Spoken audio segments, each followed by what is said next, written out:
My family immigrated here in 1991 from Azerbaijan, which was former Soviet Union. There was a conflict that broke out due to territory, so all of the Christian Armenians were forced out of Azerbaijan, and so that resulted in my family having to flee.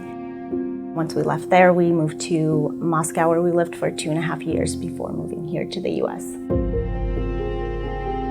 Once we moved to the US, my sister and I had to learn the language, learn the culture, learn everything from scratch. And it taught me how important it is to do what you can to survive. It was difficult because we didn't understand what was going on and what's right, what's not, right? So it's a culture shock to a certain degree.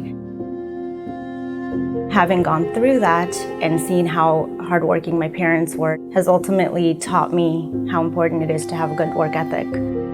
The persecution that we faced inspired me to fight for people and ultimately inspired me to go to law school. I know what it feels like to be persecuted, and I wanted to make sure that people didn't feel that way.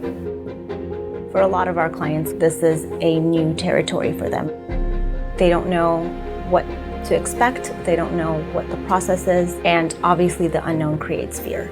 I always make sure that I maintain good communication with my clients and explain every step of the way to them so that nothing catches them off guard. A criminal charge can affect the individual's livelihood, and I will work as hard as I need to get a good resolution. There's no judgment, regardless of what the crime is. Just because you are charged with something does not make you a bad person and does not mean that you are guilty of the crime that you're charged with. When you hire our firm, rest assured that we will be fighting for your rights and ensuring your freedom.